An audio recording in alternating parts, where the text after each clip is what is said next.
All right, welcome. Will Riley, brought to you by Fine Line Fridays. I got my good friend here, Chad Westbrook. Chad, how are you today? I'm good. How about you? Happy Friday. Happy Friday, man. We've been having a lot of fun doing this series, which really gives us some time to pull away from the business. You have a business, I have a business, and to focus on how we can contribute to the industry. We don't get paid by doing this. We don't we're not financially motivated in any way to put these podcasts on, but they're a lot of fun because I have a lot of conversations throughout the weeks, throughout the days with contractors, and so do you. And when we get together, we get to kind of exchange those ideas. What I love especially too is these ideas are unfolding in real time. The times are changing. The best practices are evolving. We kind of picked the topic today stemming from the last time that we talked about scheduling service, right, in that whole territory. But we felt that there was much more ground to be covered. We talked a lot about process and best practices with, just simply taking a leak call or a warranty call and how do you, make it so you don't have to go back in fall, or maybe you don't perform as well as you could have. But we want to take it even further and talk about growth within a service department, and ultimately how every service call is a great opportunity, is the best source of leads, I would argue. But what do you think? So I'm absolutely in the same spot or mindset I'll say as you, because when we went through, 2 weeks ago when we were talking about just optimizing dispatching and scheduling, there's got to be a purpose inside doing this, right? So like, yeah, I think you said it best, right? Most contractors do repairs to be able to hope there's not a recall so they can invoice and get paid. And that's actually not at all the reason or purpose or motive, right? Whatever word we want to use to be able to put in there that I think I would do service or I've done service. When someone has a leak or something that my service team is going to help with, it means that they have a problem or a goal, right? And the first thing I always think of is, okay, they have a problem. They're paying us to fix the problem, so it must be a pretty big problem. They're investing cash into it, right? But as soon as I get on the roof, my mindset instantly goes to how can I stop this problem from happening again? And depending on the culture that you have in your company, core values, how you train your guys, all that kind of different stuff, it can be so different when we get on the roof compared to what we envision it as an owner, a leader, a visionary side. Something as simple as I've shown up, and I'm sure you've been into the same spot, Will, where we go up and there's an HVAC unit and it literally looks like a quilt because there are so many patches around, there's so many punctures, but yet we never thought outside the box to like, let's just put walk pads around this thing, right? Like they've bought walk pads 7 times over with all the punctures and leaks and Mm, disruptions that they've had. So to me, when we talk about optimizing scheduling and dispatching, there's a lot bigger opportunity than just getting on site and making repairs. absolutely. And I guess that's what we'll dive deeper into today, because you're right. It's not so much about the quick win of just solving that specific need and then billing for it. Service, and a lot of contractors would agree and are recognizing this, service is the gateway to holding long-term relationships with clients through building value and continuing to supply information. So for that example, and I had a few just similar ones, even as of recently working with another contractor where they go out because of a leak and there's one of five pitch pans, right? The one is leaking right now that they're aware of. So they fix that pitch pan, but they look over and there's four others just like it. Well, I can come back $500, $500, $500, or I can give them a quote for, look, I'll do all of them right now for $1,200. So, some people look at that and go, I don't feel like I want to quote that. Like, I don't feel right upselling. I don't feel right capturing it. But really, you're almost doing a disservice by neglecting that, and again, taking the easy route versus thinking long term. That actually earns you a client for long term, and it shows the client how you do business. And you talk a lot about micro wins, micro win, and then all along the way, we get the kind of the larger win. Now, this isn't something that everyone could just implement and pull off with the flip of a switch. It takes massive amounts of coordination, and you've been there, right? Where you're sending a crew out and they're normally used to kind of looking through a narrow lens. I'm going to fix this repair. I'm going to do my before and afters. And like, that's the world that I know. When you start to widen the scope or the purview, it's like, well, I don't know why I'm taking these pictures. I don't know why I should record it this way, or I don't know what I should capture, why I'm capturing this and sending it into the office. And maybe we can get into a little bit of that too, because that's a massive culture shock in itself. Boss, I It took is. before and after pictures already. Why you want me to do more? So you're absolutely right. And I think everything that you're saying is a perception, right? But I say this a lot, right? Whatever our client, employee, or whoever it is, whatever their perception is their reality, right? So from the top down, it might be our clients need better documentation of the repairs we're making. Beautiful. That's at the top, right? I agree. Client needs it. Maybe your largest client asks for more photos and you're like, we're going to do this across the board. This is a great idea.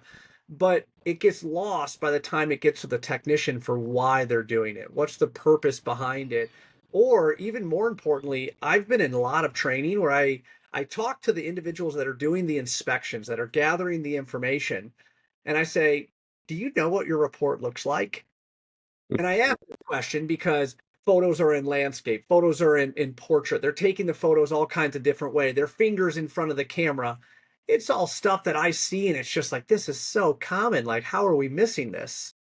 But yet, our employees don't understand what the end result is or the purpose of why we're making changes.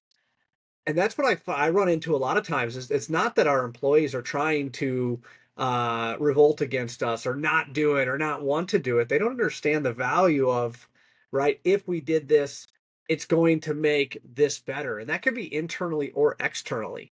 So I see internal and external communication as one of the biggest roadblocks, hazard, walls, whatever word we want to use, on why we don't have more success with some of the changes that we want in the business.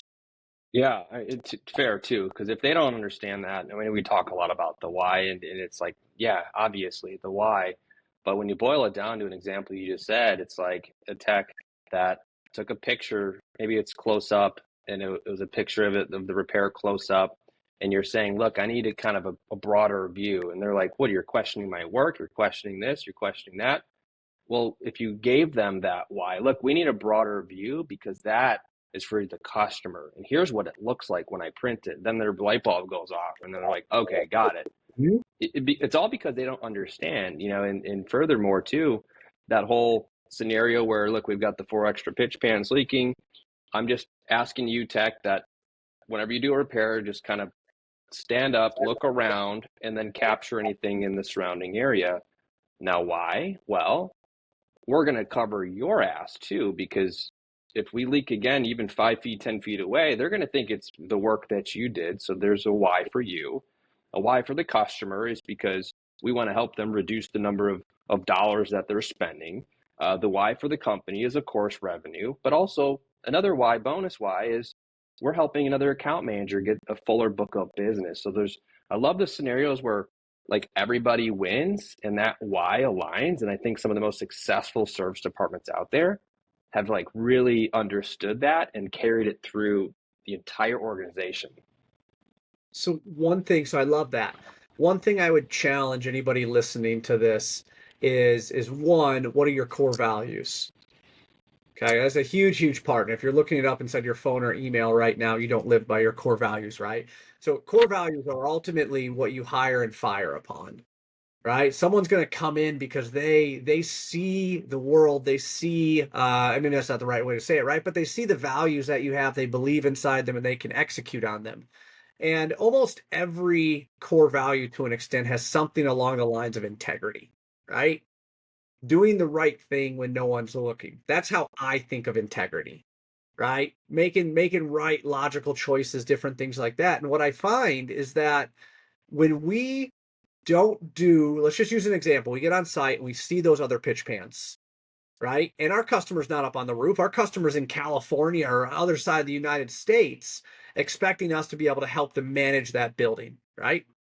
They call us for a roof leak. Let's start there. Great. They have a roof leak. Well, not great, but you know what I mean. They got a roof leak, right? So what our technicians, I think, typically miss is the larger problem. the problem that our customer has is not a roof leak. The problem that our customer has is the impact that that roof leak is causing, right? So that's coming in inside a restaurant, and now they can't sit somebody inside that table because there's water dripping on the table.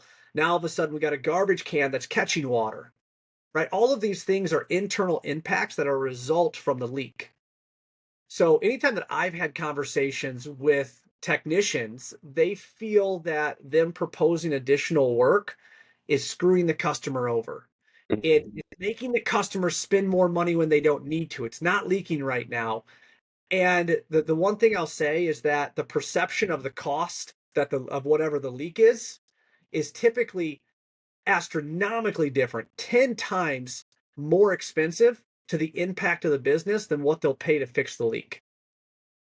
Not to mention the cost savings, right? If I was to fix five pitch pans at one time, it's massively cheaper than me having to drive out there five separate times. Did you ever run into any of that when you were running service divisions? All the time. And you said something about like, I don't want to take advantage of the client, right? Or the technicians feel like they're going to take advantage of the client. I don't want them to take advantage of the client. And I needed them to think differently than the typical just find me more work to quote. That's not what it was about. In the way I felt we achieved that is by using the technician's experience in roofing. Okay, listen, uh, Chris, right? So we protect him, Chris, and it's like, how long do you think this roof's going to last? He's like, I don't know, right? 8 years. Is there maintenance that'll make it last longer? And then they started thinking, oh, actually, yeah, those are the items I want you to collect, right? I want you to reduce the number of leaks. So that kind of changed their purview as to why I'm asking them to take more pictures. No, I'm not trying to quote more stuff.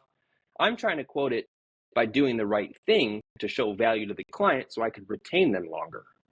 Yep. And once that clicked, then it was like, all right. And I would even argue too that half of our service growth came because that team, that's those 6 or 7 trucks that we had, that whole team understood the assignment. So I love that. So I was over a branch in Indiana, and I was there during a transition period, and it's a case study that I have. It was awesome. So I had two technicians. I say this gracefully, older individuals, not technology savvy, right? So I already had that kind of challenge of them bringing information back, Mm. utilizing the system. I was there for 6 months. 4 out of those 6 months, I had over $20,000 in additional work, not quoted, approved. So what we were able to do is not only find those deficiencies on the roof, but clearly communicate to the customer that, hey, these are emergency items. This is letting water into the building. The real question is how much water has to get into the building before it turns up and you see it as a leak.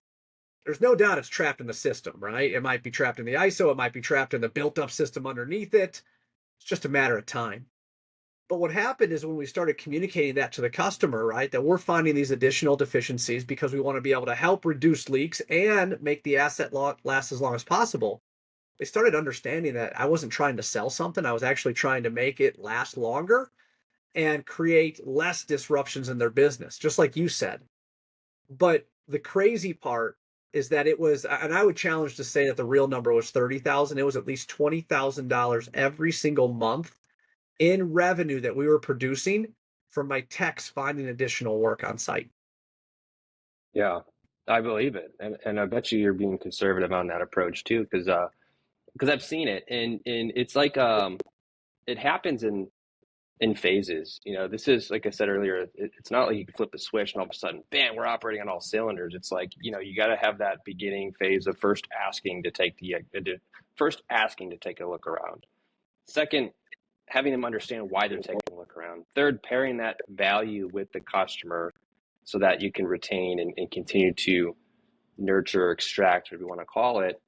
But long term, then it becomes a machine that consistently feeds in more clients that you're retaining, that you then need sales to help support that book of business. And that's why I always view it as a service and sales integration.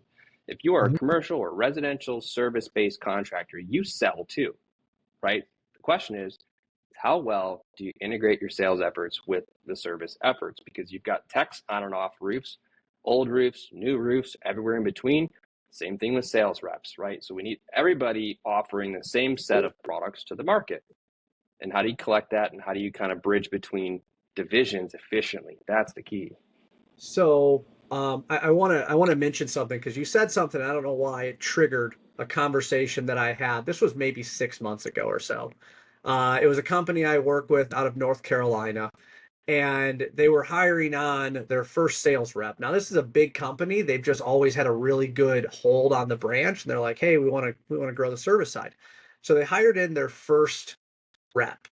Okay, and the first conversation that I had to have is the title because they did not like sales. That Mhm. entire company had the idea that sales was selling something that somebody didn't need. And I only say this because we don't, I mean, everybody has their own culture, right? And this was just specifically in North Carolina. Why? Because this is the only spot I've had this location. But there was such a bad blood on the word sales. I don't think it's not a negative way. We just really had to talk through what is sales. Yeah. So sales to me is helping somebody, right? Because at no point is a business going to buy something from another business and expect it for free. I think that's crazy, right? At no point are you going to go up there. I have a roof leak, and it's not a recall or anything, right? Like that. But I have a roof leak. I need help. I can't fix it on my own. I'm going to call a roofer to come out and fix it. At no point should any logical business expect that for free. So when we start talking about what is sales, sales is helping someone solve a problem. And what we're talking about today is that you have problems that I'm aware of and problems that I'm not aware of. Right? Problems I'm aware of, which is a roof leak coming in the building. Right? Yeah, no problem. We can help with that. Doesn't mean I'm going to sell something. Now, am I going to log an opportunity as sold? And I'm saying all of this from an operational standpoint. So, how we can talk to our team. We're not selling anything, we're helping. Can you help this business reduce leaks in the building? Yes? Okay. How? They want to know. So, maybe just little tweaks like that, right, can make a big difference depending on how your technicians are seen, finding additional work on site or those types of, the walk pad situation, the pitch pan situation, things like that. No, 100%. I mean, the reality is it's such a different way of looking at it. A lot of, I'd say, contractors that are already doing this kind of see that it's a different way. But when I started at the roofing company, we had a replacement division and a service division. Service, they were out there because we needed to react, right? We needed to fix our warranties. We needed to respond to help push replacements through. It was really just like a crutch, right? Hmm. Replacements, yeah, that's all they did. They sold replacements. We had 5, 6 sales reps, and they're commissioned purely to sell re-roofs. So how do you change an organization to like put service first? It was a massive culture shock. I could talk about all those details for days, but at the end of the day, everybody needed to understand that we're helping our customers. Sales reps were no longer called sales reps. They were account managers, or a way of kind of portraying that term. Because you're right, you have to, it's not a bad term, but you have to explain it. And once they understood that, hey, look, I want you to get on all these buildings, and we're not going to go into it thinking we're going to sell one product. We're not going to make that decision until you capture everything, bring it back to the office, and we talk about it.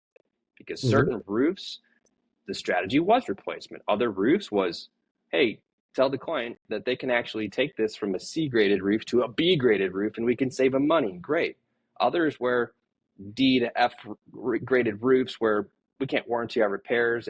But regardless of what it was, collect what's there factually. Let's get Hmm. on the same page and let's go review that with the decision maker. And that's helping. It was a beautiful thing. And then we started to kind of turn the ship to where we're pointed in the other direction. And guess what?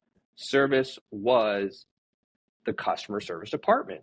Totally different than when I first started. Yeah, I love that.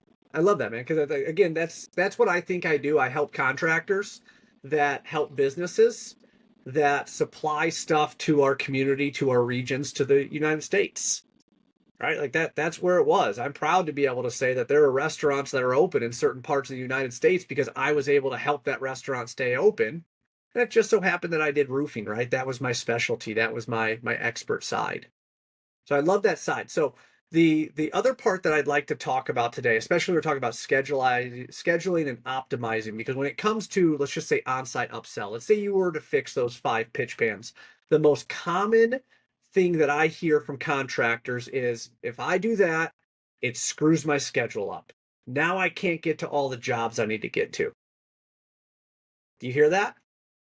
all the time. So how do you solve that? It's easy. If we don't have the capacity, we come back. If we do have the capacity, we do it then and there. The strategy changes depending on the situation. If I have, let's just say one crew that has one ticket on the board for the day, the strategy is completely different. I need to convert that one ticket into a full day's worth of work, if not more. So I go into that job knowing that versus a crew that's got 4 tickets on the board, there's 4 leaks. Obviously, everything that we encounter throughout that day is a quote do the work, but whatever spawns off that I'm quoting, and when I sell it, I'm converting it to a new ticket. So it's all situational, and you got to be able to manage those resources effectively. And that's why I'm a big believer that the service manager should be incentivized or compensated, however you want to handle it, to make sure that all of those strategies are being fulfilled. That's my input, because you're right. You can't just, all right, I won't get to the last 2 jobs, even though I told the client we'll be there. I don't agree with that. Yep. So I'm with you 1,000%. Expectations are everything, right? Because if we're going to do an upsell or we find 17 more pitch pockets that need to be filled, it's not logical to destroy our entire day, because two things are going to happen. Number one, maybe you can get all of that work done, maybe you can build, but you're really going to get some upset customers, right? Mm-hmm. Because now you had 2 jobs that you're not showing up to. Now you have an entire schedule that all went to mess because we decided to be able to flip it. So we do have to be fluid. And I love what you said about only having one ticket for the day or only having 2 tickets for the day. That's ultimately how I always looked at my schedule. I don't care how many jobs we run, unless we're in, like, there's a monsoon, hurricane, right? Like craziness coming in, then it's all about, again, different initiative, right? Showing face, temp repairs, right? That, but most of the time, I'm going to understaff my truck or underschedule my trucks, knowing what I need out of each day, rather than overpower them, knowing that they only have 1 hour on site, right? Get on, get off, right? That mentality doesn't allow you to be able to give the best value to your customer or the best experience to your customer. Because that's when you start getting recalls. That's when you're not looking around for additional things, right? Our technicians are the eyes, hands, and ears for what's up there. And can they help? Is there anything else you can help with? I think we'll go so far inside how we talk to our technicians, how they understand their schedule. Just because they have one job on the schedule doesn't mean they get off at 10, right? But it's a completely different strategy, just like you said. And I think that feeds Mm-hmm. in a little bit more to our superintendent and who's communicating, right, what needs to happen on a daily basis as that schedule's made. Yeah, and being efficient, right? To your point of having too many jobs to do in the same day, we're just kind of setting ourselves up for quick jobs, and we're destined to have someone be set up at some upset at some point in time.